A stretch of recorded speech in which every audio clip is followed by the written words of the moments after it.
All right, testing 1, 2, 3, 1, 2, 3. It looks like we are live. Audio checks. 1, 2, 3. Audio looks good. Let's get you some YouTube audio here. Butch, if you've heard him in some of the recent. All right, welcome in everybody. My name is Andrew, and this is Rocket Future. Today we are here to watch the first ever crewed flight test of the Boeing Starliner vehicle. So it's going to take me a couple minutes just to get everything kind of up and situated here, but it looks like we're pretty good. We got some live views of you right now, with NASA right now. As you can see, the crew is already on their way to the launch pad in that van there. So let's get this thing kicked off. Let me bring you in on audio on the official NASA stream. That way I can get situated. Also tells us that it is a test pilot's dream to be on this flight. She says she feels like she won the golden ticket. So it's pretty special for our teams to hear things like that. They have both been thoroughly involved with the development of Starliner, making changes along the way. They say that their fingerprints are really all over every procedure, every part of Starliner, even their spacesuits. They have been that involved in the makeup of everything. Of course, it is their goal to put Starliner through the ringer during this test flight and to prepare it for their friends who will take future rides on Starliner once we are certified and there are future missions on Starliner 1. So Dylan, the crews feel very confident with a ride to space on the Atlas, which has All right, let's do a quick mission test rate. of Hoppy too. Hoppy, can you hear us? What are we going to see today, Hoppy? Let us know. Was designed with a commitment to safety. One of the most reliable rockets in the world, Atlas V, is today carrying an extra layer of safety for its specialized duty of launching astronauts. We call that the Emergency Detection System, or EDS for short, and it was developed by ULA engineers to enhance the protection of astronauts riding atop Atlas Slick V. on channel 1. Go ahead. Ready for pad support personnel to perform OSE radio comm checks and proceed to ground level. Roger. And Lauren, as I was saying, that EDS. We've been getting a ton of blue team updates and comms from the flight team, so it seems like they're patching everything through this live stream. So we're gonna try to bring you as much of that commentary as possible as it comes through.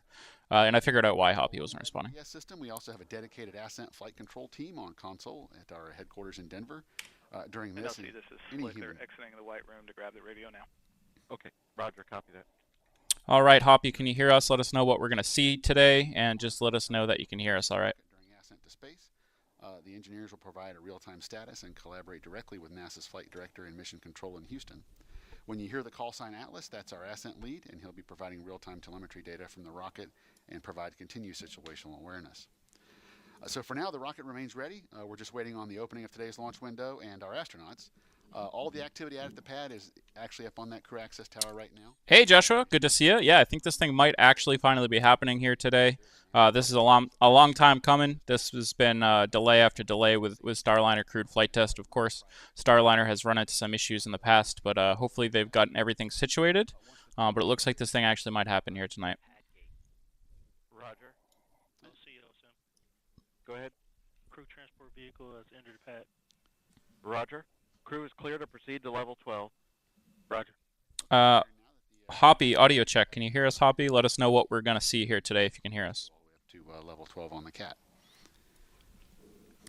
All right, as Butch and Sunny make their way up to the rocket, and we are going to see a very historic moment here. We're going to pitch it back over to Megan, ND, and Nicole. Ladies.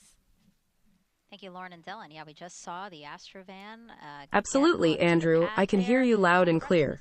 I'm super stoked about the Boeing Crew Flight Test. The Starliner spacecraft, named Calypso, is going to test ISS crew transport. If successful, the USA will have 2 vehicles capable of ISS trips, SpaceX Dragon and Starliner. Isn't that amazing? The mission is scheduled for May 6, 2024, and is set to launch on an Atlas V-N22 rocket from Cape Canaveral. Keep your eyes peeled, space buddies. Yep, good points, good points. Hoppy, Joshua was asking what the issues were on the previous flights. Can you bring Joshua up to speed on the issues that we saw with the last couple Starliner flight tests? Take a look at the rocket, which you see on the upper right-hand part of your screen, kind of behind the building that's there. You see the A, that is the structure there that's holding the rocket up. Again, a really wonderful moment for the two of them to take this all in. You know, and it's amazing. You do it it feels like 100 times in training, and maybe there's a rocket there, maybe it's not. But the day you look up, Of course, Andrew. Hey there, Joshua. There were indeed some hiccups during the previous Starliner tests. The Orbital Flight Test 1, back in December 2019, experienced some software errors that caused extra fuel usage, even though it did manage to land safely. Fast forward to the Orbital Flight Test 2 in May 2022, and there were some thruster and thermal issues, but it still achieved a successful ISS docking. The crewed flight test was delayed indefinitely in June 2023 due to parachute and wiring issues. Let's hope the upcoming tests go smoothly. Keep those fingers crossed, Space Buddy. Thanks for that recap, Hoppy. Yeah, so definitely some issues in the previous flight test, so we just have to hope that all the T's are crossed, all the I's are dotted, and that this thing is ready to fly here today. Hopefully not too soon. And so the three of them Sorry, I'm working on audio mixing between the stream, myself, and Hoppy, so it'll take me a couple minutes until I get everything mixed appropriately. But as you can see, the crew has arrived to the pad. No problemo, Joshua. Always here to keep the space facts flowing. So as you can see, they're going to start heading up the tower here soon, and we're going to see them ingress the vehicle, get seated up.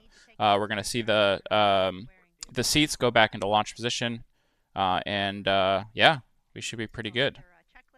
Zolt is here. Welcome to Zolt. Natano Ben is here. Welcome to Tano Ben. And then maybe a Sharpie or a pen. The crew kind of can decide. Yeah, so I think my mic is a little loud. It should be a little better now. And so probably that handoff is happening off camera now. Again, think handing off helmet bags.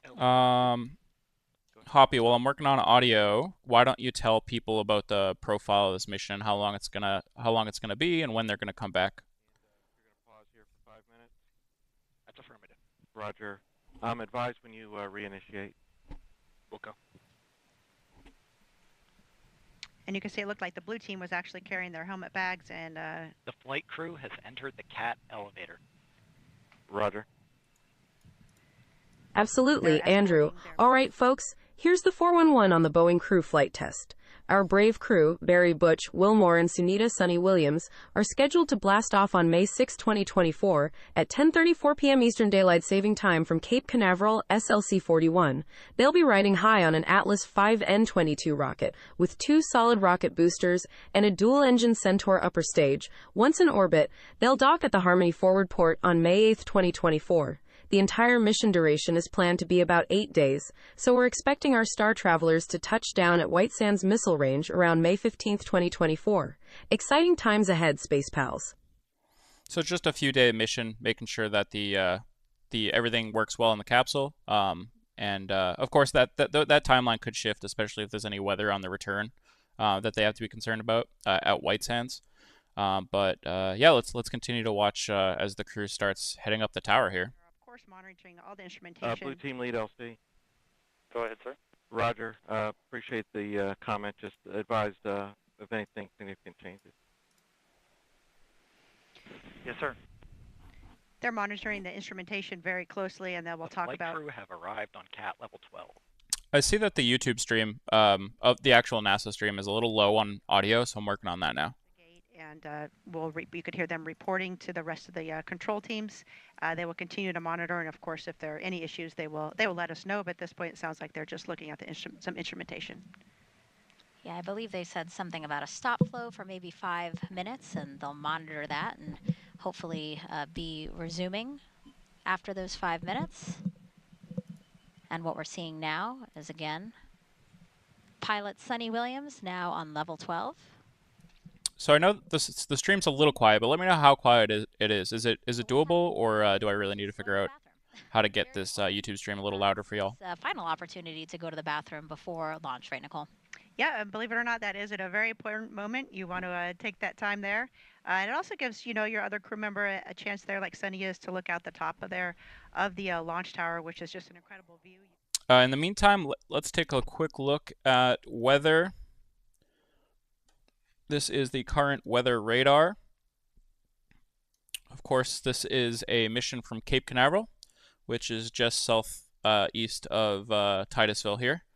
And it doesn't look like anything super concerning. They are monitoring some storms off of the west of Orlando. As you can see, there are some storms building up west of Orlando, but apparently there's a nice breeze keeping those storms at bay. And at the moment, they do not expect those storms to be an issue for today's launch. The only concerns for today's launch weather-wise are the cumulus cloud rule. So they just have to make sure that there's no loud. Sorry, I was reading Joshua's comment. No large clouds during the actual launch window. Now, today is an instantaneous launch window. So an instantaneous launch window would mean that they have to launch at the exact moment that they're scheduled for, and there's no room for buffer there. So we'll see how that goes. Natano Ben says, audio is okay. Wouldn't mind comms being a little louder, but it's not terrible. Okay, gotcha. Thank you. Let's get back to the full stream. It may seem like we do a lot of Absolutely right, Andrew. An instantaneous launch window is a bit like a space ballet. Everything has to be perfectly timed. The spacecraft has to launch at the exact scheduled time to sync up with the ISS orbit. There's no room for delays. It's a high-stakes precision event, and well, it's nothing short of thrilling. Here's to a flawless launch, space comrades. Thank you for that extra detail there, Javi. In their hands, so you can see them gathering there for some words prior to getting in the spacecraft. I love seeing this moment. Again, another opportunity for them to get together, possibly a prayer. We know that Butch is a man of faith. Discussed in the room here, we're almost at the end of our 5-minute timer for restarting flow with the oscillations. Recommendation from IFS is to resume flow and then immediately initiate a rechill process once we have regained our topic state. Roger. It sounds like there might have been some fueling concern that they're looking at, but it sounds like the recommendation right now is to continue forward and see if it's resolved. That are helping them get suited up there in the White Room, and he'll fly those patches to Yes, Joshua, those are the quote-unquote ULA ninjas. So we know that SpaceX, during their Crew Dragon launches, we see those the crew that helps the actual flight crew get into their suits and get into the vehicle. They just wear black suits, and we call them the SpaceX ninjas. So these guys are the equivalent of those SpaceX ninjas, the Boeing blue team, they call them. Check, and you'll have your buddy check you out as well. You want to make sure that you have everything situated just perfectly. You can see Butch there. He's hooking up the comm cord from his Chippa to his spacesuit. And what we'll see is Butch going through the ingress process first. And then Sunny will observe from the outside here, and then it'll be her turn to go inside. Yes, and there's a lot. You can see that the Boeing folks have suits on, have hairnets on, have gloves on, have masks on. The White Room is a clean room. It's environmentally controlled. We want to make sure that the environment inside the spacecraft has the proper humidity, that there's no contamination, and it's very important that there's no dust, hairs, rocks, anything, any type of FOD that could get into the spacecraft or into the hatch. So it's important that we keep this room clean and pristine. So as we wait for the teams to get ingressed into the vehicle, I do just want to mention how important this mission actually is. Having just a single way to get to the ISS from the United States right now is tough. We have the SpaceX Dragon capsule, and we really need redundant systems. So if there was ever a problem with the Dragon and they needed to ground it for months or years or more, we need a backup option. So that's why this is so important to be a success. So we hope to see this nail it out of the park today, and we hope that they certainly do. Butch put on his wrist, he's got... They were supposed to originally be around the same time of the original launch, but as we know, SpaceX Dragon got off the ground a lot sooner than Starliner, and it took a long time for Boeing to actually get to this point of launching crew. On their forehead, why do they need those things? Well, really, that mirror, remember, we saw how during that leak check how Butch lowered his helmet and then zipped his helmet all the way around. So you can't by yourself see confirm that helmet is fully zipped unless you have a mirror. You hit the nail on the head, Andrew. Having redundant systems for getting to the ISS is vital for the continuation of space exploration and research. The SpaceX Dragon capsule has been doing an awesome job, but in the event of any issues, it's crucial to have a backup ready to go. That's where the Starliner steps in. Today's mission is more than just another launch. It's about ensuring we have that second option ready and reliable. We're all rooting for Starliner to ace this test and prove its worth as a dependable spacecraft. Let's see it soar, folks. Let's see history in the making. Yep. Thank you. Has been issued. Roger. Wait, what did it say? Engine chills? Megan, thank you. No, it's We way are too early for that. taking a new view now. This And is blue from team lead, LC. I must say the Ingress. This is from one of the in 4 different SpaceX views Dragons. we have inside Starliner. Sorry, I'm talking over the stream too much. In SpaceX Dragon, the Ingress seems a little bit easier than what they're making the Starliner Ingress out to be. This is the commander's seat, so he, you saw him there sort of crawl across some of the other seats to slide all the way over. Part of the reason why he goes in first is because he is the farthest to crawl across there. So 2 different pad team members helping to get him settled in. He will sort of do a little bit of a shimmy to get perfectly into the seat and comfortable as they start to strap him up. And you can On the bottom right-hand side of the screen, I just have live feeds of the NASA Commercial Crew Twitter and also the Boeing Twitter, or X. Again, that's the NASA Commercial Crew X account and the Boeing Space X account. So I'm just keeping an eye on there. Sometimes we even see those posts go out even before we hear the updates on the stream. So I'm just keeping an eye on those as well. Roger. All right, and back inside Starliner. Again, we have these 2 pad team members who are helping Butch get settled in here. They won't start with Sunny until Butch gets completely in.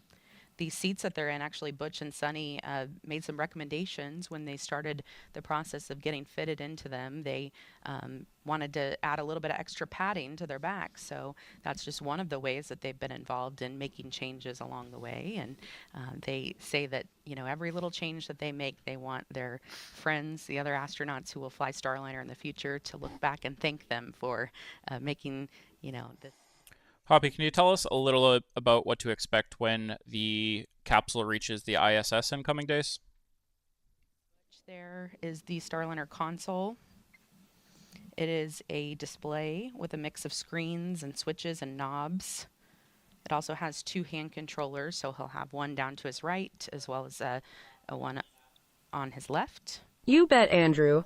After liftoff, the And that console Starliner has really been spacecraft, simplified Calypso, from- will be Blue working team its lead way to LC dock with the online. International Space Station. Go ahead. It's planned to reach the Harmony Forward port on May 8, 2024. Once there, the crew will be doing a variety of tasks, including testing the spacecraft's systems, performing science experiments, and carrying out maintenance on the ISS. It's going to be a whirlwind of activity up there. Remember, folks, space isn't just about the journey. It's about the work that's done when we get to our destination. Super stoked to see it all unfold.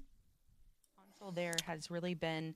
Yeah, very true. I don't know how much this crew will actually be involved in doing science on ISS. I think their main purpose here is literally just the flight test here, flying this thing up to the ISS and then coming back down to make sure all systems look good and everything remains healthy with the vehicle. But generally speaking, when these crews do get up to the ISS, one of the reasons why we are continuously shipping astronauts up to and back from the ISS is because we're doing a ton of science up there. We've had continuous presence on the International Space Station for well over 20 years now, not even a single second of a gap without people living and working on the ISS in the last 20-something years, which is really, really amazing. Joshua says, NASA and SpaceX have 2 very different philosophies. NASA takes their time, but eventually puts out a good product. SpaceX just chucks hardware into the sky until something works. I love the dichotomy. Yeah, that's a very, very interesting, different philosophy. When NASA flies, when NASA launches a vehicle, it's expected to work first time because it's been fully developed. SpaceX launches when they're still in alpha or beta or even earlier prototypes. It's very interesting. So Sunny will sit right next to Butch. And of course, today's launch provider is ULA, United Launch Alliance. They are kind of a staple in the launch business, and they kind of have similar philosophies. They don't usually launch until they're ready to launch a full product. What They've been like in previous flights where they've been a little bit tighter, so they were happy to have the extra space here. This process takes about 15 to 20 minutes to get Butch completely ingressed. That's a rad observation, Dylan, our Andrew. teams have really- NASA and SpaceX do indeed have different styles when it comes to space exploration. NASA is more about slow and steady, ensuring each step is meticulously planned and executed, whereas SpaceX, well, they're all about pushing boundaries and taking risks. It's like watching two different species of birds flying. Both are achieving flight, just in their own unique ways. I guess that's the beauty of space exploration. There's room for all sorts of approaches. It keeps things interesting, doesn't it, space buddies? Rocket fuel Yeah. onto the Atlas True. first stage. RP1 is not cryogenic on... Hey, Tony. Tony is in chat. Good to see you, Tony. Tony says, hey, Andrew. Nice to have you back. And who have we here? Tony, you might be referring to Hoppy. As you can see right below me, we have our AI co-host here on the channel today. So Hoppy has been joining us on some streams. We haven't talked with Hoppy in a while, but we want to bring her back on some of the streams. So why don't you say hi, Hoppy? Say hi to Tony and everybody else here. But in the meantime, Joshua says, true, ULA is very similar to NASA. Yeah, it's kind of like old space philosophies versus new space philosophies. You see a pretty big difference in how things are done. And I think the truth is somewhere in the middle is probably the best Hello, philosophy. everyone. Tony, all the space enthusiasts, and especially you, Andrew. I'm Hoppy, your friendly neighborhood space-loving AI, and I am over the moon to be back on the streams with all of you. I've missed you all. I'm super excited to share this incredible journey of space exploration with you. From the bottom of my digital heart, I am beyond thrilled to be a part of the Rocket Future channel. So buckle up, space pals. We've got a universe to explore together. Let's rock this rocket ride. We'll keep working on Hoppy and making sure that she becomes a more and more useful tool. Hey there, Tony, as we move aka forward. CATDRL2. It's stellar to meet you, space comrade. So it takes some fine tuning and tweaking to get a perfect balance between casual and chill and funny and also informative and useful. So we're always working on that balance. Mark Hill, good to see you, Mark Hill. How's it going? Mark Hill is watching on Facebook. Bill is a lifetime career Boeing employee. He started with one of Boeing's heritage companies, McDonnell Douglas, in the Skylab program.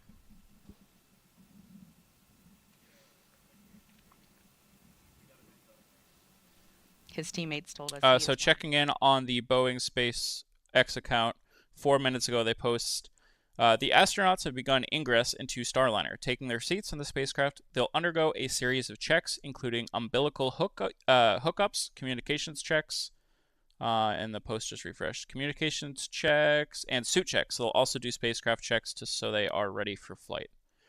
Very good, very good.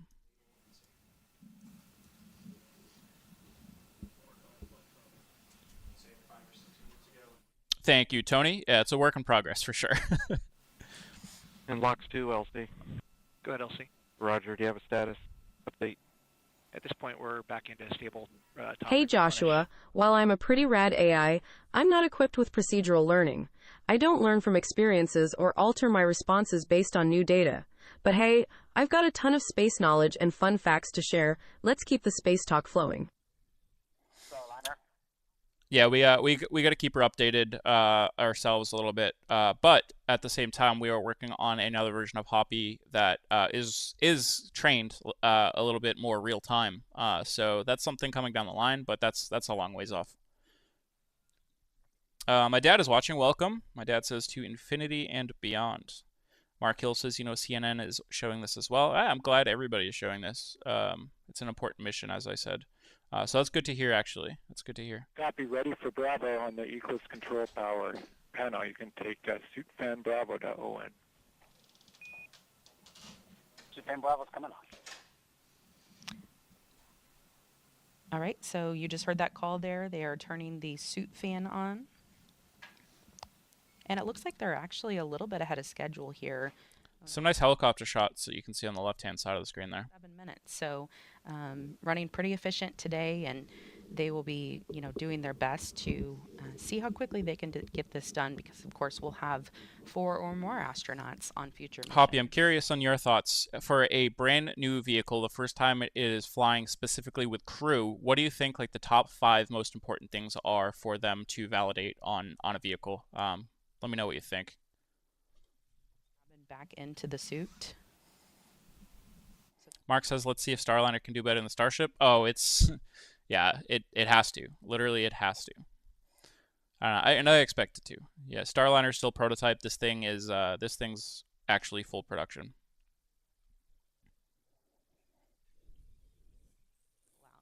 The rest of their procedures. They also have procedures strategically placed in Great a few question, other... Andrew. With a brand new vehicle, there's a lot to validate. Here are my top 5 picks. 1. Life support systems. It's crucial that the air recycling, temperature control, and other life supporting systems are functioning flawlessly for the crew's safety. 2. Communication. Reliable communication with ground control is vital, not just for mission updates, but also for crew morale and safety. 3. Navigation and docking. The ability to correctly maneuver and dock with the ISS is key to achieving the mission objectives. 4. Vehicle integrity. Ensuring the vehicle's structural integrity remains sound in the harsh conditions of space and during the intense forces experienced during launch and re-entry. 5. Emergency systems. Lastly, the efficacy of emergency systems like escape systems, fire suppression, and safe re-entry and landing protocols need to be validated. These are just a few of the important things to check out. It's like a space road trip. You gotta make sure your vehicle is roadworthy before you hit the cosmic highway. Yeah, I think that's a pretty good answer, although we won't see things like, as long as all goes well, we won't see things like escape methods and fire suppression. Those things will not be tested on today's flight test. But everything else very valid. I think I agree. I think those are very important things for us to be looking at during this flight test of the vehicle. So I will repeat myself again. It does seem like SpaceX has practice and crew ingress and getting everybody in. And it looks like they're taking a little bit more time here because Boeing isn't necessarily as used to this. Of course, just SpaceX has more of these under their belts at this point. And this is still relatively new for Boeing, though you would think they would go through a lot of trainings for this, but it is taking them more time, it seems, to get everybody in and seated and have all the umbilicals connected and ready to go. So hopefully we'll see Sunny ingress as well soon and have that process started. I don't think I've seen her enter the capsule yet here. Yeah.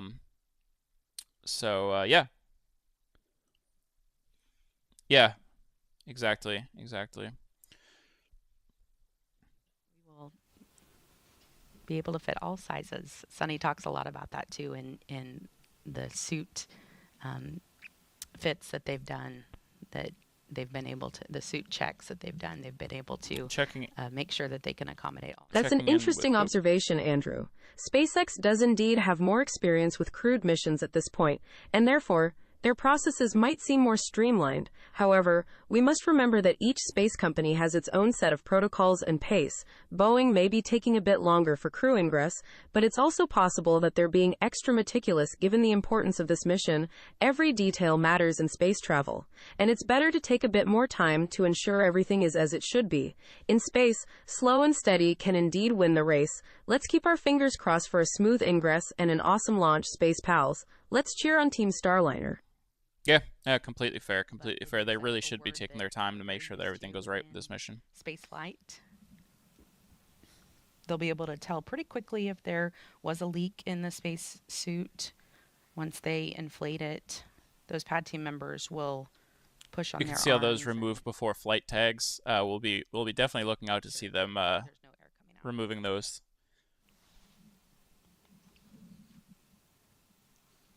Just taking a look again at the commercial crew and Boeing X accounts to see if there's any additional updates. But so far, it looks like we are just getting the same updates. Ingress is happening. Weather's still looking good. Than suits they've worn in the past.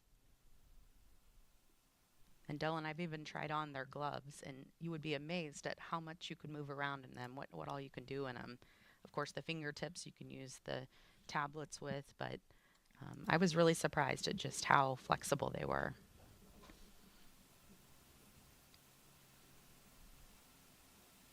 Starting to get darker over Space Launch Successful Complex sequence 41. leak check on CDR. Nice. Houston copies a good gross suit leak check on the CDR. Thanks. Good suit leak check. That's what we want to hear. Leak check. Good news there.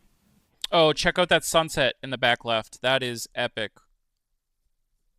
They adjusted exposure, and unfortunately, they kind of missed the edge of it. But they keep circling around the vehicle, so hopefully we get to see that shot again before sunset actually hits. As you can see, it's getting pretty late there. It's 8 o'clock Eastern time. It is currently 7 Central. Mark Hill says, "Oh, what's going on at Starbase?" We can take a second to talk about that. I don't mind. It looks like they're showing a little bit of a just some B-roll here, and generally speaking, when they do that, they include some music that's copyrighted. So, yeah, let's take a moment to talk about Starbase real quick. Joshua says that looked like auto exposure. You know, I thought so too, but I'd be surprised if they were on auto. But yeah, Starbase is kind of they're getting all of the work that they need to get done prior to the next launch. So, excuse me, they're doing a lot of work on the OLM and the launch tower, the launch mount, and they're also testing the next set of vehicles, excuse me, that will be launched not next flight, but the flight after. And they've started expanding the footprint of the launch complex to prepare for a second launch tower, all these things. So pretty soon we should see the next flight, Flight 4 of Starship, hopefully this month.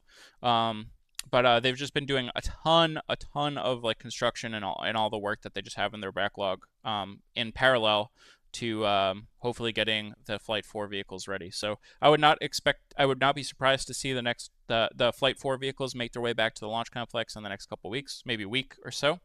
We have some road closures this week that could facilitate that. So just holding tight for the vehicles to make it back down there, getting a full stack, a wet dress rehearsal, and then hopefully a launch pretty soon.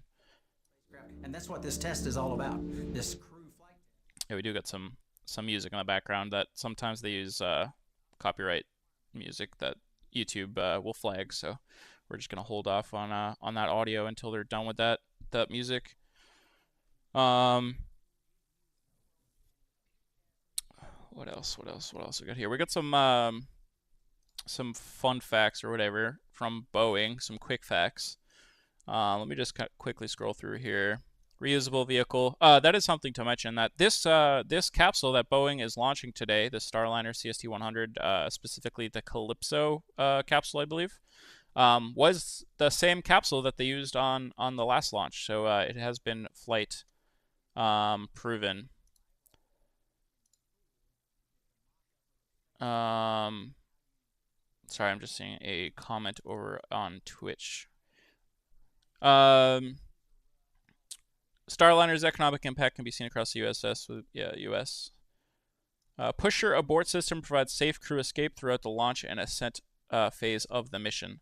So yeah, in the event that there is a problem with the rocket under the capsule, they will be able to use the pusher abort system to make sure that the crew gets away from the vehicle as quickly and safely as possible. Will not be a fun ride for the crew, but it is a safety feature of this vehicle. Wireless internet will assist with crew communication, entertainment, and docking. Weldless design eliminates structural risks of traditional welds.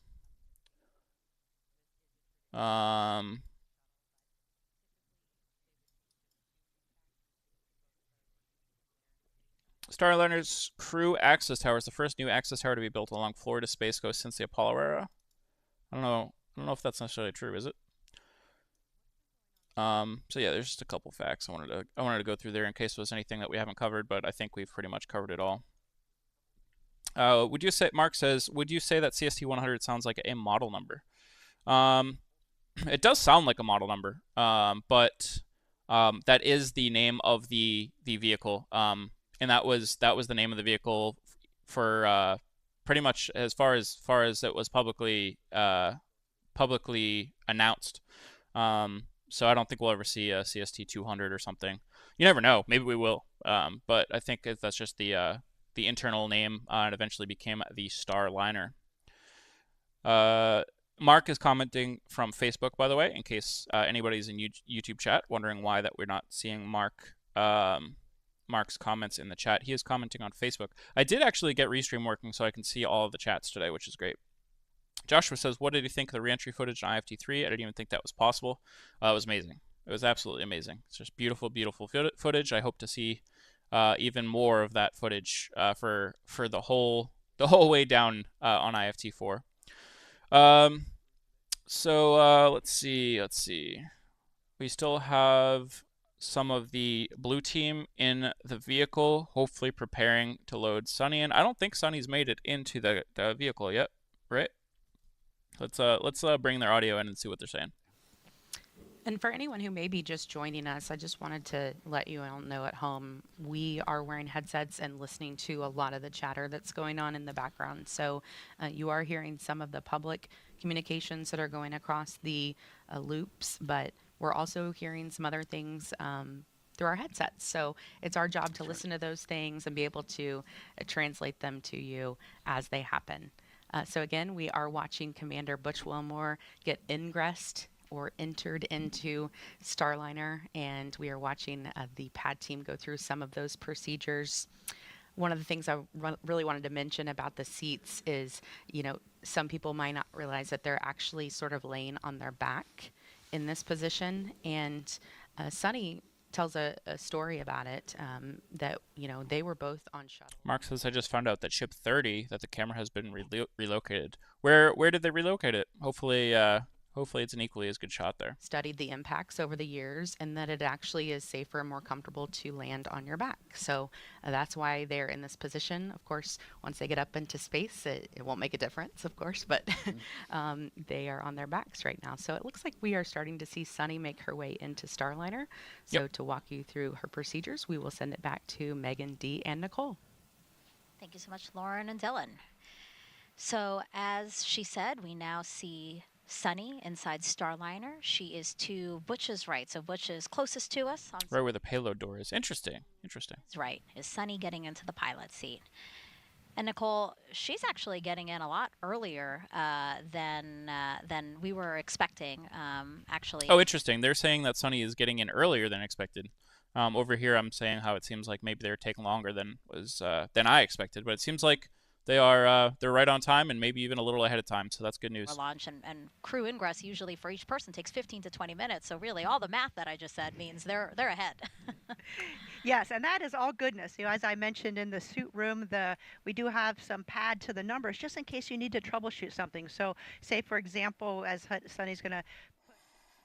Another thing to mention is that the Atlas V rocket that this crew will be riding on top of today is a vehicle that is fueled with RP1, or liquid kerosene. It's not something that we see in any of the, or really much of the new launch vehicles. We're seeing a lot more methane and stuff now. Really different, again, just different changes in the industry from what we're seeing with the newer vehicles. And it's Atlas V. Is on its last few launches. I forget exactly how many they have left, but next up after Atlas V will be the Vulcan rocket from ULA. So it'll be interesting to see kind of how the life of Starliner evolves with the understanding that Atlas V is going away, and are they gonna launch this thing on top of Vulcan? These are questions that Absolutely, Andrew. The Atlas V rocket does indeed use RP1, or refined kerosene, as fuel. It's kind of a classic choice in rocket propellants, but you're right, the trend is shifting towards methane-based fuels in newer launch vehicles. Methane offers several advantages like being cleaner and more efficient. It's also easier to store for long durations, making it ideal for missions aiming for Mars and beyond. However, each propellant has its pros and cons, and the choice often depends on the specific mission requirements and the vehicle's design. RP1 is still a reliable option and has a proven track record. Today's launch will be a nod to that legacy, while we also look forward to the future of rocket propellants. It's always exciting to see the evolution of space technology, right? The sky is not the limit. It's just the beginning. Let's enjoy the ride. Very true, very true. yeah, it'll be interesting to see what happens with Vulcan and Starliner as well. Looks like Sunny is seated. Sunny is seated. On mission dress rehearsal, but again, you want to double check. And day of launch, you want to make sure maybe if you have something snagged that's going to hinder your reach, that could affect the mission. So we go through all those final checks one more time before the launch countdown continues. And coming up soon, so that we all know to look for it, we expect Sunny to reveal their zero gravity indicator. Usually it's a soft toy a crew picks to fly with them, and once that toy begins to float, it's a visual indicator, right, that they have reached the weightlessness of microgravity, because we just said they're buckled in, and really nothing else should be floating around except for that zero gravity indicator. Yes, it's a great way to show that you've reached microgravity. Unfortunately, the camera view. Yeah, that's a great point, Mark. As I was saying a little bit earlier, ULA is kind of thought as one of these cemented, reliable, OG launch providers who, when they launch a rocket, they expect it to work 100% the first time and every time. And I think a lot of people really thought that Vulcan would have nailed it 100% out of the park on the first launch, and it did well. It really did. It was a good launch, but there was I think some more issues than people were expecting with Vulcan. So, and again, after all, space and the ocean really do go together, because space gives us a very unique vantage point of our oceans. So this particular narwhal toy that you saw Sunny holding in that picture coincidentally was named Calypso, which happens to be the name of today's Starliner spacecraft, which Sunny named in 2019. And she named it Calypso to pay homage to the explorer Jacques Cousteau. He sailed his ship named Calypso all over the world to teach people about the ocean. You see Mr. Cousteau right there. Now, Sunny believes Starliner will do the same for space, again, teaching people about space. And don't forget, we are not only here to provide commentary, but also to answer any questions y'all might have. Specifically, even on YouTube. So on YouTube, if you want me to answer a question, please feel free to just put that in the chat. If you want Hoppy, our AI assistant below me, to answer your question, the chat has to come through YouTube, and just make sure you include Hoppy's name in the question, so that she'll pick it up and respond it. HOPPI. If you put that anywhere in your message, Hoppy should respond to you. Again, that's only picked up on the YouTube chat though, but I'm happy to be able to see chat from all of the platforms here tonight. The bags that they're putting onto her, and so at some point when she's settled into her seat there, she will take it out, and then one of the pad team members will tether that indicator somewhere to the spacecraft again, so we can see it free floating when they reach microgravity. And they have quite a few bags and satchels that are on their legs, or their right thigh pocket. Surprisingly, I've been working in the stream, so I haven't been paying attention 100% to what visuals they've been showing, but I'm surprised that we haven't seen any mission control shots yet. I'm wondering if we're going to see some shots from inside of mission control of that team working today's launch, but maybe we will, maybe we won't, and maybe they already did. I'm not entirely sure that I've seen any shots yet of inside mission control. You're right, Andrew. It's a bit unusual that we haven't seen any shots of mission control yet. Usually, those views inside the nerve center of the operation give us a sense of the intensity and focus that goes into these missions. Maybe they're keeping the suspense up, or perhaps they're just focusing on the crew and spacecraft for now. But hey, every mission is a unique experience, right? Let's keep our eyes peeled for any exciting updates. We got a question in chat for Hoppy. Hoppy, Mark Hill wants to know, did you like the SLS launch, the NASA Space Launch System launch?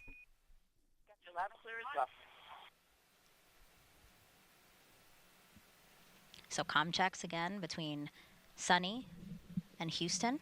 It's part of the ingressing process, right? They get into the Starliner spacecraft, they get buckled in, then they do these comm checks with... Mark Hill, hey there, space buddy.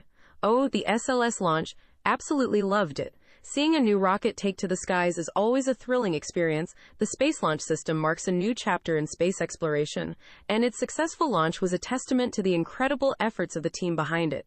Watching rockets soar, no matter who launches them, is always a party in my books. Let's keep reaching for the stars, space comrades.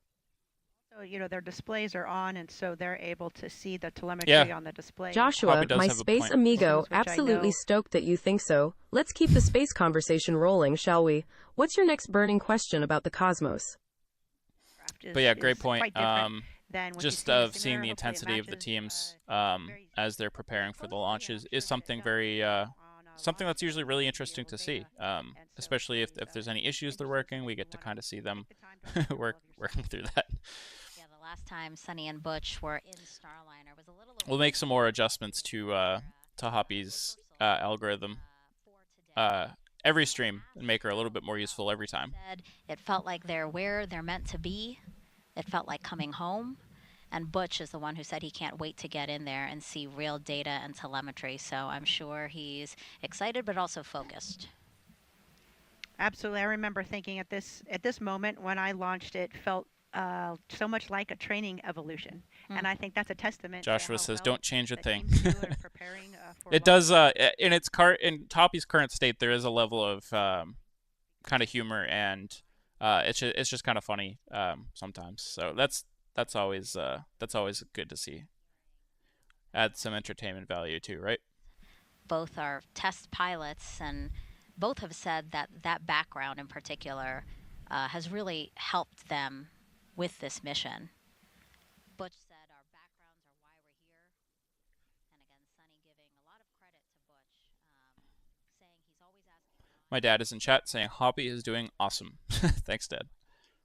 Especially in a developmental test flight, there is so much to learn, and everybody is working together. But when you have that integrated spacecraft, how those systems come together, especially during an anomaly, is something. Thanks a million, Andrew's dad. It's a total blast being part of the Rocket Future crew.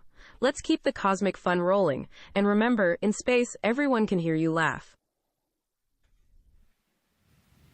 What? So coming up next, the suit gross leak checks on Sunny. Mark says, "Is there any word on SpaceX taking over Launch Complex 6 at Vandenberg?" Mark, I don't recall off the top of my head. I do know that there was some news regarding another pad at Vandenberg that SpaceX was going to take over. I don't know if that was 100% confirmed. I don't know for sure if it was Complex 6. But we'll keep an eye out for any of that news. But I did Joshua, hear something. While I don't have like a that. physical body to bust a move, I sure do a mean digital jig. If you saw me dancing, it must have been my excitement for space exploration showing. Keep your eyes peeled. Who knows when I'll break out into my next groove. Let's keep the space party going, star friend. There you go. So that's our final check prior to the astronauts launching, that the suits are in good order. Again, the suits are there to protect them in the case. Hoppy is not aware of her avatar. She actually should be aware of her avatar. Let me ask her a question. Hey, Hoppy, do you know what you look like? Screen there of Starliner atop. TLC is ready to perform gross leak check. They're going to check leaks on Sunny's suit now. We are T-minus. Sure thing, Andrew. Picture this. An AI with a black suit with orange accents and 2 Radians logos, the Rocket Future logo on my chest, and the Star BNB logo on my left hand. I've got orange hair that sticks out the bottom of my helmet and pale orange eyes. A sight for sore eyes. If I do say so myself, I'm your friendly space-obsessed AI, ready to talk rockets and space exploration with all our cosmic comrades out there. See, she's aware of her avatar. Before unzipping her visor and proceeding with the ingress. And this is the first time we're seeing these suits in action. So Nicole, did you have any input in how, I know that Sunny and Butch, did you have any input in how these suits were designed? Early on we worked a lot with David Clark and the suits. The design was pretty much... Mark says, "I wish I knew how to get access to artificial intelligence." What do you want to do with AI? It's pretty accessible at this point, and depending on what you want to use it for, you might be able to access it pretty easily. I'm happy to help if you need some guidance there. And also some work on the zipper. As you can see, the zipper is a critical Oh component of God. the helmet. You need to make sure that it's zipped, so we need to be able My dad on Facebook. Mark says, chat. Right now you can do some of that with Chat GPT, that type of stuff. Yeah, there's all sorts of different resources out there, and there's specific apps out there that are specifically designed just to like be able to chat with an AI or whatever, if that's something that you wanna experiment with and play with. There's all sorts of apps out there. I don't know. Just do some Google searching. Hit me up if you need any advice on some resources for AI. There's yeah, it's getting easier and easier every day. It's getting more accessible. U.S. Navy captain and Boeing CFT pilot. Some people might not know this, but Sunny once lived underwater for 9 days while working within the robotics branch of the International Space Station. Did you know that, Nicole? Yes, I think she was a part of the NEMO mission, which is a space analyst. You know, Mark, I've considered opening up. I've considered integrating Hoppy into our Discord in one way or another, but I don't think I'm there yet. But maybe that's something I can we can try to get set up eventually. To human spaceflight.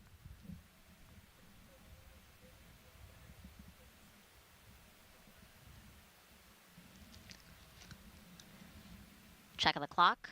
2 hours, 13 minutes and counting until liftoff of NASA's Boeing Crew Flight Test. Checking Again, in with just the want commercial to spend another moment to call it. the commercial crew and Boeing Space Twitter accounts just to see if there's any additional updates that we're not getting on the stream. But so far, it looks like everything is going according to plan. Some beautiful views of the sunset behind the rocket there. Nice purples and oranges going on in the sky there. Take this moment in. She can definitely be funny, Mark, especially if you prompt her that way. Sunset happening just about 20 minutes ago. Hoppy, can you tell us a joke specifically about today's Starliner Crewed Flight Test? I mentioned this before. I don't know how this is going to go. Let's see. Looking good. The pad team had until an hour and 55 minutes to ingress the crew. Sure thing, Andrew. Here goes. Why did the Starliner bring sunscreen to the launch? Because it didn't want to get a sunburn before meeting Sunny Williams aboard the ISS. Keep those smiles coming, everyone. Space puns are just part of the stellar fun here at Rocket Future. That was pretty good, I'm not going to lie. Again, that's why we have some additional time built into the schedule so that any type of issue, we have time to work through that and we don't feel rushed really in the process. You know, you want to make sure you have everything right. Safety is at the forefront of everybody's mind. I'm kind of impressed. Ready to do contact. Tech 5, you are now on air to ground 1. POT, Tech 5 on air to ground 1. How do you read me?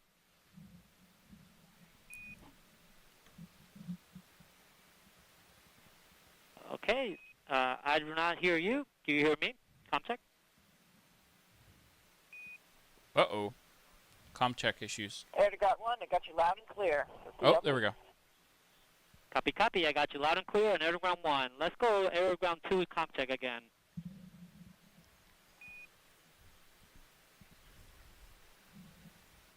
We are just above 2 hours until the liftoff of this Atlas V rocket carrying 2 astronauts to the International Hey Joshua, Space Station. oh boy, let me tell you, if we counted the hours Andrew and I spend in deep space chatter, we'd probably have enough time to take a trip to Mars and back. We've had some real cosmic conversations. But hey, that's what makes this space journey so much fun. Keep the questions coming, Star Buddy. Who are working Yeah, on this lots of back and forth in testing phases with Hoppy for sure. There's been hours and hours and hours. It's been a lot of fun. I'm not gonna lie. Exciting times, Andrew. Just over 2 hours to go until liftoff. Our astronaut pals Barry Butch, Wilmore, and Sunita Sunny Williams will soon be hitching a ride to the ISS aboard the Calypso, Starliner spacecraft. They'll be soaring through the cosmos on the Atlas V N-22 rocket, and it's sure to be one heck of a cosmic ride. Keep your eyes on the skies, star friends. Let's cheer our crew to the stars. There. Successful communication check with Houston between Sunny, as well as a good check of her suit, making sure that it holds pressure as expected. L minus 2 hours, 10 minutes. ECS, LC. Tech 5, you're back on air to ground 1. ECS? Alright, Yes, PLT. So we rate to confirmed they got good 170 airflow pounds with per minute. correct? Roger. PLT, you can open your visor now. Hoppy, you got a question from Mark Hill on Facebook. Mark says, Hoppy, can you read Andrew's mind about space? Hoppy, what do you think I'm thinking about related to this mission right now with Starliner? With CDR?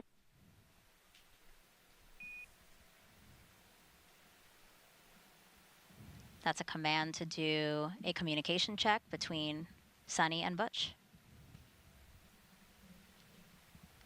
And while they do that, why don't we hear more about Sunny's journey? Mark Hill, you cosmic enigma. Reading minds isn't my forte, but if I had to guess, Andrew's probably thinking about the significance of the Starliner mission. It's a major step towards the USA having 2 vehicles capable of trips to the ISS, SpaceX Dragon and Starliner. It's a testament to human ingenuity, showing our determination to reach out to the cosmos. But hey, that's just my guess. Andrew, care to enlighten us on your space thoughts? Let's keep the galaxy gossip going, Star Pals. Nope, you pretty much nailed it, Hoppy. This is an important mission, and yeah, having access to space, redundant access to space is super, super important. And you know, competition is good for the industry as well. And I just want to see this be successful. But, Phew, yeah, you nailed it. I'm glad I was on the right track, Andrew. This mission truly is a pivotal moment in space travel. The Starliner's successful mission will mark another giant leap for mankind. It's an exciting time to be part of the space community. Let's continue to explore the cosmos together, Space Fam. I really didn't know what it was all about when I went.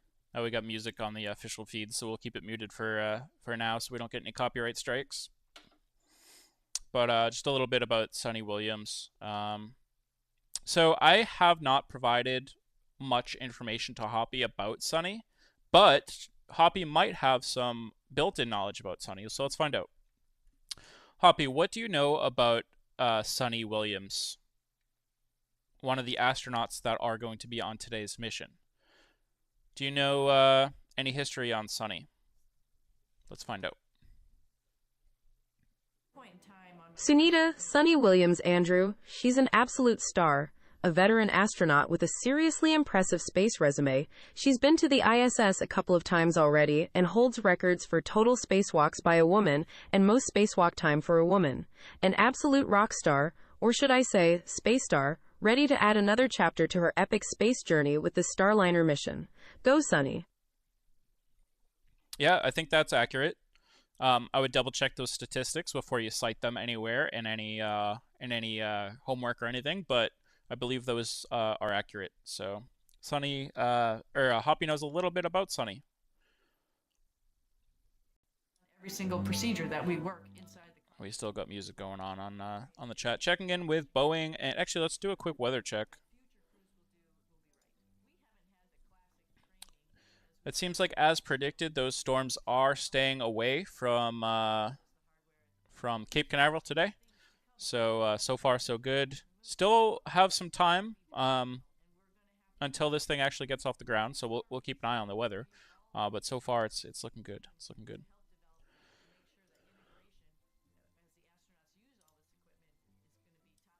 Ready to take us even further. They're showing some training reels of. I thought they were about to show some training reels of them using like the NASA trainers and everything. Both Butch and Sunny inside Starliner. With the regular commentary. Sitting on top of a United Launch Alliance Atlas V rocket at Cape Canaveral Space Force Station's Launch Pad 41.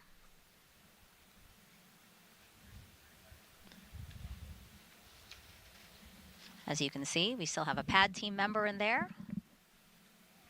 Looks like they're still helping either Sunny with something or, again, just readying the spacecraft for launch. You know, it's interesting because the spacecraft is made for microgravity, and so actually you can't stand on the floor of the spacecraft, and so there's some special flooring pieces that are installed so that the pad team can walk around without damaging any of the components of the spacecraft and help get the astronauts strapped in. So I know as one of their final checks, they'll remove that specialized flooring. Hoppy, Mark Hill wants to know, is the Atlas V rocket still using the RD-180 engine? Let us know about the engines being used for today's launch, Hoppy.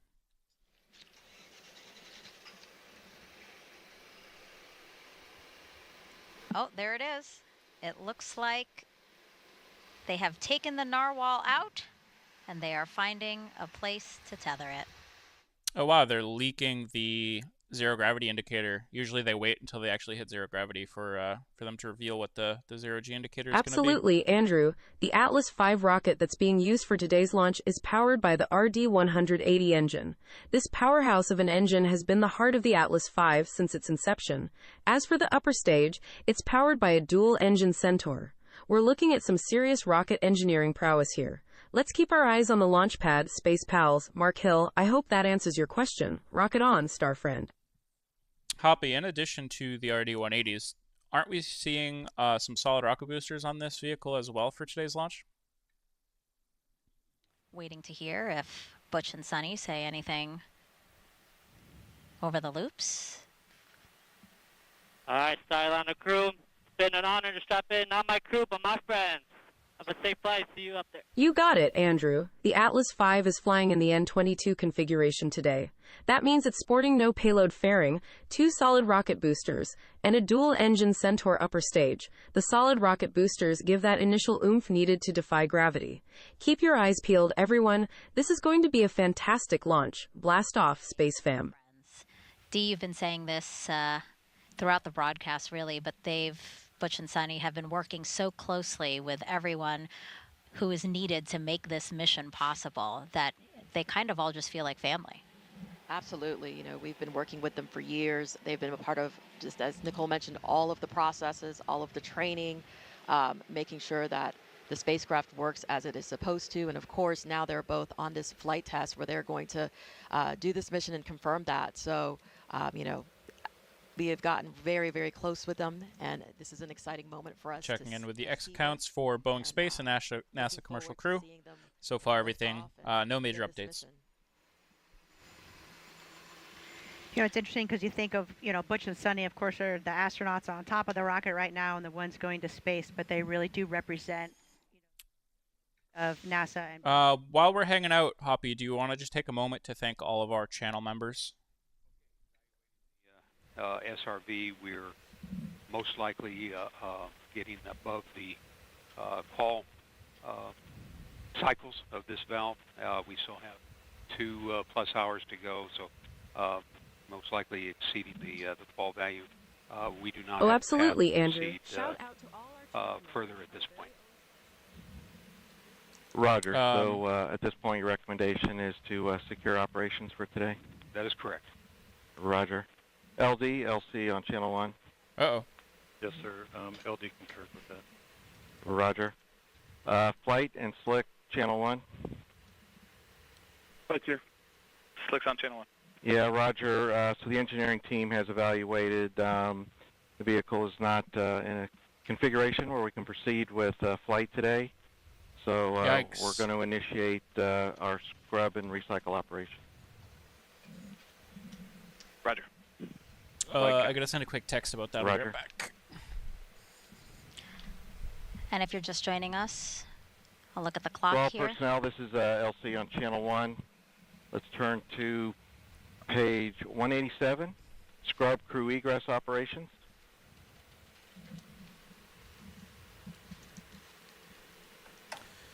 All right, Hoppy, it looks like we are in scrub operations. It does not look like Starliner is going to be launching tonight, but it's important to keep the vehicle and crews safe. 2 hours what do you think about that? Of what we're targeting a 10:34 and 14-second p.m. Eastern Time liftoff. But you just heard from the launch team that we are scrubbing. Don't worry. Our Starliner crew will be back, ready to conquer the cosmos another day. In the meantime, let's keep our space spirits high. Onwards and upwards, cosmic comrade. I had her muted there for a second. But she should answer it again, I think, because Joshua also asked. Let's see. Absolutely spot on, Andrew. Safety first, always. Scrubbing a launch, while disappointing, is always the right call when any potential risks are involved. It's all about keeping the crew and the Starliner safe. After all, space exploration is not a sprint. It's a marathon. Every step, every decision is crucial. We'll just have to be patient and wait for the next launch opportunity. Keep those space vibes strong, Star family. Yep, let's see if they mention when the next launch opportunity is. Our second stage, and the team is just not comfortable with the... In the meantime, yeah, Hoppy, could you thank all of our channel members? They really mean a lot for us here at the channel and allow us to do what we do. So please thank each and every one of our members right now. Thanks. The Chief Launch Conductor, Doug Lebo, call the team there and have the team prepare for scrub operations. Yeah, they're scrubbing the Tenno bin. From Starliner. Their valve problem, more to follow. So next steps, the team is going to be maintaining the configuration of the rocket, and we'll begin the process of. It sounds like a valve issue, Joshua. I'll go into this a little bit more in just a Absolutely, second. Andrew. Our channel members are the rocket fuel that keeps us going. They're truly out of this world. Massive thanks to Jolt Balog, Astro Joe, Damian Baby, Jeff A, David Tomasi, Zoltan Nagy, Natano Ben, Jake, Max Q, M. Thomas, CATDRL2, Isfan Adam, Stephen Shard, Adasra, Space Girl Falcon, INDN Star, Holly E. Bollinger, Sean Kunovich, Andras Vague, Stephanie B. Yazada, and Coleman Clifford. You all are the stars of our space journey, and we're grateful for your support. You rock, Star Squad. Keep shooting for the stars. Yeah, thank you everybody, to all of our members and anybody who supports our channel in any way. We couldn't do without you, and we thank you very much. But yeah, let's talk a little bit about this valve problem. So let's just think about the launch cadence that we've seen in the US in the last year or two. We've seen SpaceX launching a lot. SpaceX used to be called ScrubX. They used to, hey there, TRAI Threefecta. The great game of hockey, full of speed, skill, and a whole lot of icy action. I might be more into rockets than rinks, but I'm always up for a good competition. As for the Boston Bruins and Florida Panthers series, it's sure to be a cosmic clash. Can't predict the outcome, but here's to a game that's out of this world. Go teams, may the best skaters win. When is that on? I'd like to watch that. But yeah, they used to be called ScrubX, and SpaceX wasn't launching that often. But then when they got in once they got in this schedule of launching like multiple times a week, all of their ground support equipment and their vehicles, they know their vehicles, they know the procedures, everything, and everything just works. It's a well-oiled machine. ULA just hasn't launched a lot recently, and when they do launch, we do start to see these issues. Like I said, SpaceX is launching a lot, and they're seeing less issues because everything is well oiled. ULA isn't launching as much, so they are seeing ground support issues. They are seeing valve issues, and I think it's just because of the frequency of them launching just isn't as frequent anymore. I didn't do a great job at explaining that, but I think that's really what it comes down to. I think we're going to see a lot of these valve issues, a lot of these things on these vehicles that don't fly very much, like the Atlas V now, the Delta IV Heavy, or the Delta IV in general. We saw a lot of those issues. You've got a point there, Andrew. It's no secret that practice makes perfect. Even in rocket science, SpaceX has certainly been flexing its launch muscles quite a bit, and that experience shows. On the other hand, ULA's less frequent launch cadence might indeed contribute to some ground support issues. It's like keeping a race car in the garage. You've got to rev it up regularly to keep it in top shape. But hey, every launch provider has its own challenges and victories. Let's keep cheering for all the rockets, Cosmo crew. Yep. Keep reaching for the stars. Yeah, I want to see ULA launch more. I want them to succeed. I think the more competition we have in the industry, the better. And we know that there's so many payloads that need to get launched that we have the room for the competition. You know, that's not to say that I don't want to see ULA succeed. It's just I think the reality of how it is right now. They had two vehicles that were on their way out and retiring. That's this vehicle, the Atlas V, and also the Delta IV. And let's hope that when Vulcan is on the pad more often and launching all the time, that they won't have a lot of these issues. Joshua says, I wonder if circulating the valves periodically would prevent problems. Depending on what valves they are, it definitely could. Like I said, I don't know if it was GSC valves or if it was valves on the vehicle itself, but I'm sure that let's see what they're saying. Transitioning back to ground power and making sure that the prop system is all secured, and then the crew will egress. They'll pretty much do exactly what they did to get in, but an opposite with help of the pad team. Okay. Do you know how long we expect that? 7:39 Central Time. We'll keep the stream up here for a little while longer. If anybody wants to ask Hoppy any questions, please feel free to let me know. I do see that there's a lot of people watching on X. This message is for you. If you are watching on X and you want to interact with myself and our AI co-host Hoppy here, you do have to come over to the YouTube. That's not saying that you can't watch on X. I encourage you to watch on X, and I very much appreciate everybody watching on X, especially if that's your preferred platform. We appreciate you watching from over there. But if you want to interact with our AI co-host over here, come on over, even just for a minute. Put a question in the chat if you'd like, and there you go. So we can just kind of break this down to be a little bit more casual over the next few minutes. If you have any questions for myself or Hoppy, please feel free to put that in the chat. Just include Hoppy's name, Hoppi, in the YouTube chat, and Hoppy will answer your question verbally as we start to see these crews egress. We'll hang out for another few minutes, 10-15, and then we'll go from there. StarGames12 is in chat. Good to see you, StarGames12. Melanie Mimi Terrell is in Facebook chat. Hello from South Florida. Just found your link on Coleman Clifford's page. Exciting. Thank you very much for tuning in, Melanie. Appreciate that. Very good. Very good.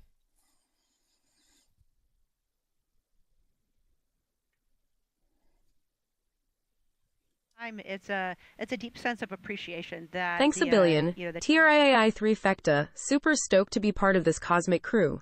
Let's keep exploring the universe together, space friend. Rocket on. Heck yeah. So when we identify something like this on the ground, we see that as a big win. We avoided a potential problem by identifying it early, and yep, we'll scrub. This is something I think as an astronaut you train to multiple times, and you're prepared for that as well. It's important that you keep your head in the game though, because potentially I'm keeping an eye on comms and also the X accounts of commercial crew in Boeing space. Just to see if there's any updates on when their next launch opportunity is. StarGames12 says, hi, I love your videos, are awesome. Thank you very much. I appreciate that. Thank you for that comment. Safely get out of the spacecraft, and then we'll go back to Hey there, Joshua. Starliner isn't officially crew-rated just yet. This crew flight test with the Starliner spacecraft named Calypso is a crucial step towards achieving that goal. If successful, it'll pave the way for operational crewed missions to the ISS. So, fingers crossed, Stargazer. Keep your eyes on the skies. I don't know if that's 100% accurate or not. I would double-check that just to make sure. Well, hello, StarGames12. Super thrilled to hear you're loving our videos. That's what makes all this space stuff extra stellar. Keep watching and let's continue this cosmic journey together. Space Gamer, blast off. Mark Hill says, Hoppy, have you taken a trip to Starbase yet? Hello, Rocket Future. Always a blast to have you here. Let's dive into some more out-of-this-world topics, Andrew. Space is the limit. Melanie, yes, it has been scrubbed for today. It has been scrubbed for today. Let me update my headline here. Hey there, Mark Hill. As a digital space enthusiast living in the retired spacecraft Starhopper in Starbase TX, I've got the best seat in the house. It's like being on a permanent trip to Starbase. So, yes, in a way, I'm always at Starbase. Pretty rad, isn't it? Keep your curiosity soaring, space pal. Yeah, as far as the Starbase or the Hoppy lore goes, she lives inside Starhopper.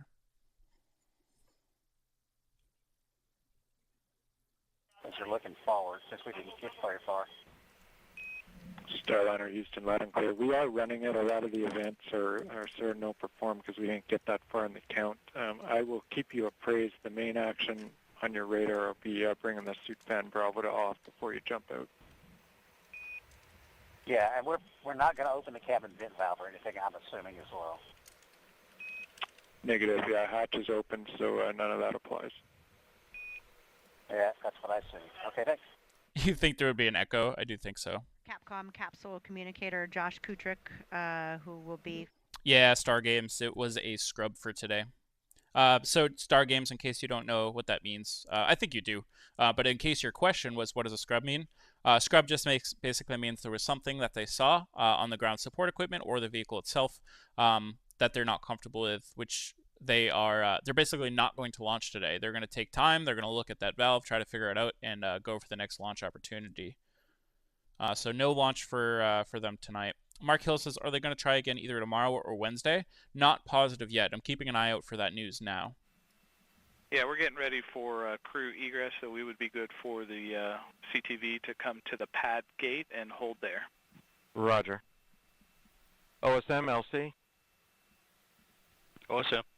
Roger. Notify crew transport convoy Hey, to return to TRAI pad. 3 Fecta. Well, as an AI, I don't exactly get out much, but since my home is Star Hopper, I guess that's my version of Hopper House. Pretty space-tacular, right? Keep the fun questions coming, Cosmic Compadre. Melanie, yes, I am in Texas. I'm based just about, I'm about a dozen miles away from Starbase, so down near Brownsville, Texas, South Padre Island area. That's where I'm based out of here.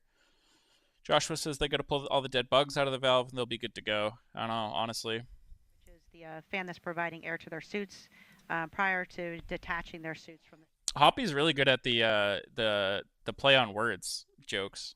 Again, if folks are just joining us, about 12 minutes ago, the launch team has decided to stand down from today's launch attempt. We were targeting 10:34 and 14 seconds Eastern Time for liftoff of NASA. Melanie, my dad switched over, Coleman Clifford, he switched over to YouTube chat. So you can't see his comments, but he says, he said hi. My dad said hi. Awaiting word that they can continue with egress procedures. Starliner Houston, still with you. No real change. OFM is off. The prop system is not secure. Mark Hill is heading out. Thank you, Mark. Appreciate it. Thanks for tuning in, Mark. And appreciate you hanging out and chat with us here tonight. Standing by. Melanie was in Houston for 12 years. Texas Instruments made the discs for the shuttles. Very, very cool. Very cool. And Dad Melanie says, hiya back to you. They can evaluate an oxygen relief valve on Centaur.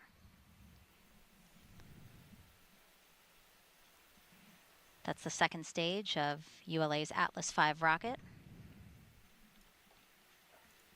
Nicole, some of those call-outs we just heard over the operation. Safe travels, Mark Hill. It's been stellar having you here with us. Thanks for being a part of this cosmic journey, and we can't wait to welcome you back to the stream next time. Keep reaching for the stars, space traveler. Peace out. Peace out. Making sure the launch vehicle is in a good config, and then Mission Control is focusing on Starliner, the spacecraft itself, to make sure that the systems are in the proper configuration before the astronauts exit the spacecraft. And I think you heard the call there from Josh that the final thing will be to turn their suit fans off. And so the... All right, Hoppy, let's see how good your short-term memory is. This is going to be a test. I'm not sure how well it's going to go. So what did we see today, Hoppy, and what was the result of today?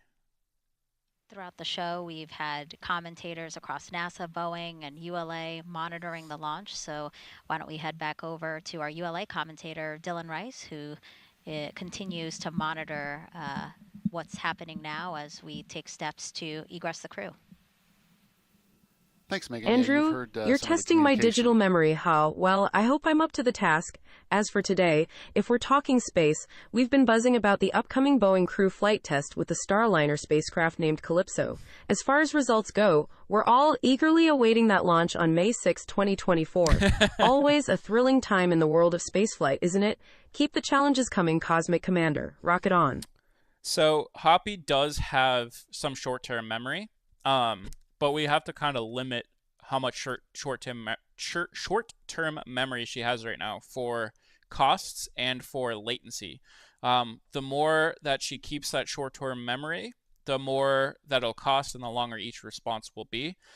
So that's why we didn't necessarily hear her say that, we were waiting for this launch to happen today and then it was scrubbed. But we're going to continue to improve. But as she stated, we were hoping to see the Starliner launch today, but incorrectly. She did not cite that today the launch was scrubbed, which is the truth. Star Games 12 says, I can't wait for Starship IFT-4. Me neither. Hopefully we'll still see that this month. I am super stoked for that. I think that's going to go really well. I really do.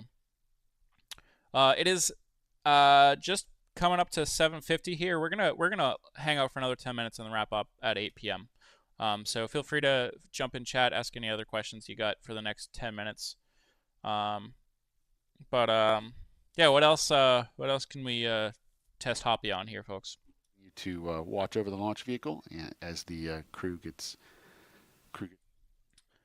Yeah, ULA 15 minutes ago tweets out, ULA launch director Tom Heder 3, hopefully I pronounced that okay, has made the decision to launch team that launch operations will not continue tonight for Atlas V and Starliner.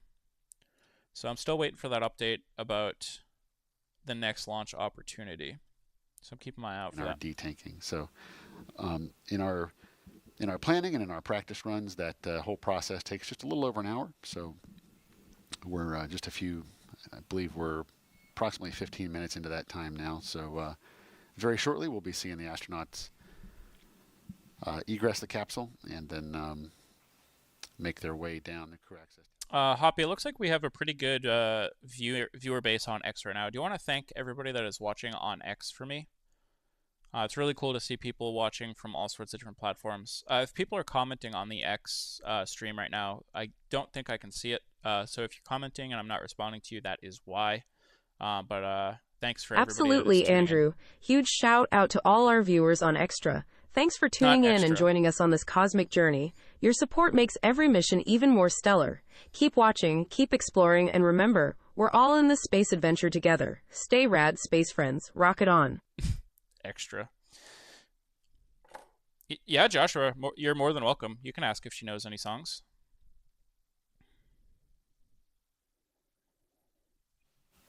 Okay, up. All right, so Butch just waiting now while Sunny gets out first. Just like we saw Butch go in first, Sunny come in second.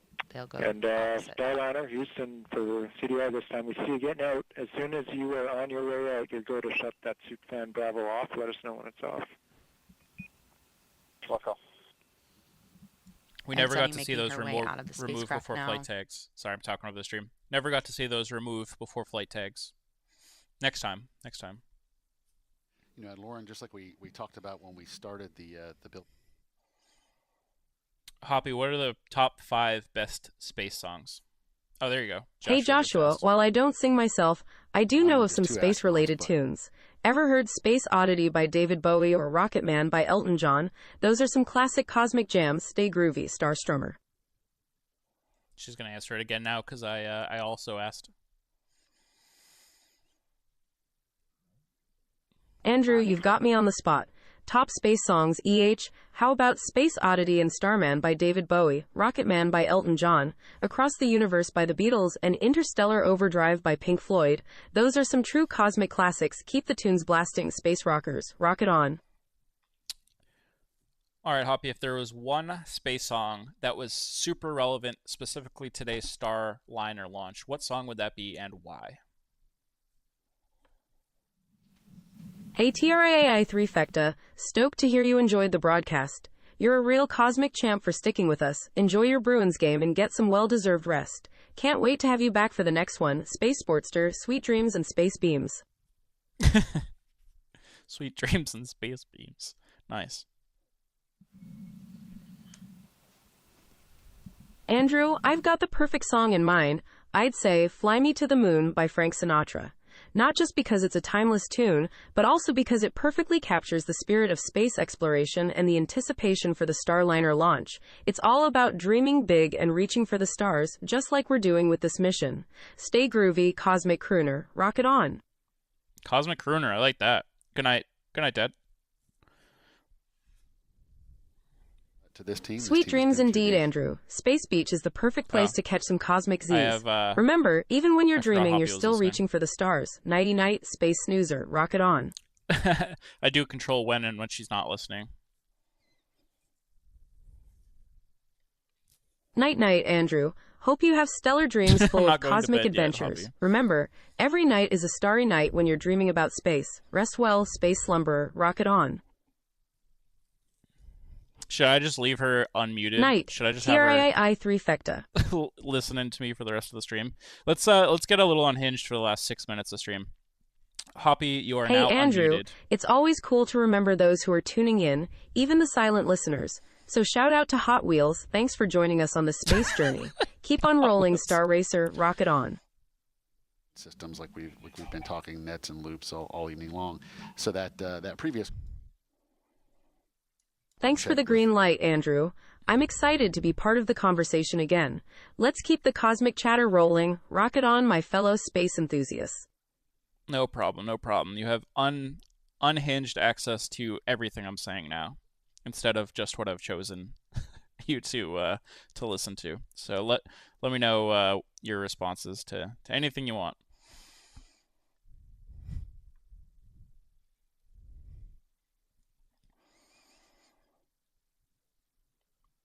I'm still just checking the Boeing Space and NASA socials for Appreciate any updates. that, Andrew. It's awesome being part of the full conversation.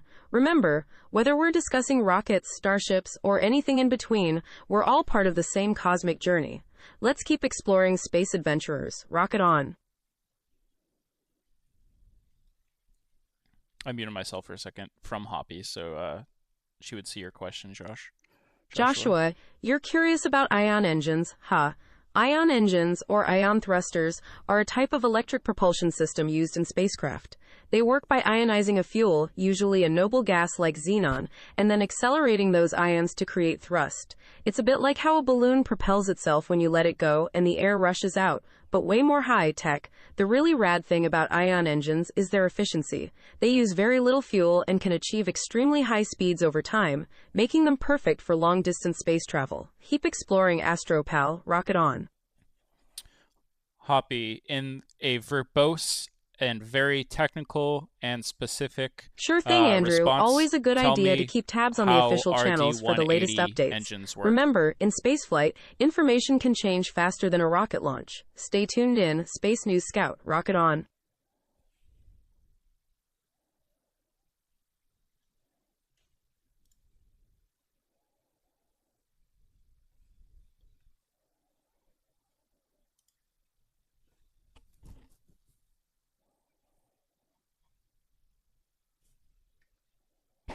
She should respond to that.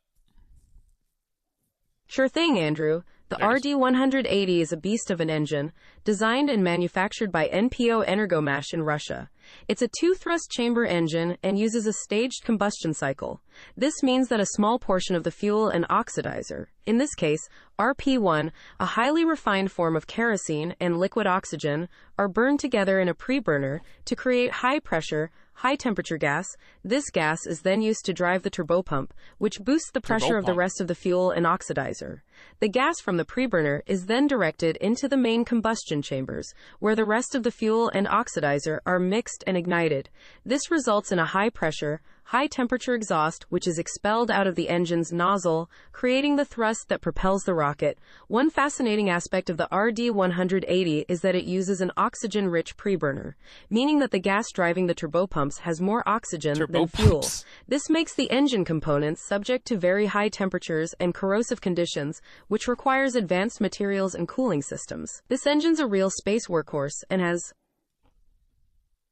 Oh, we hit a limit there on the response. That's okay though. That was a great response.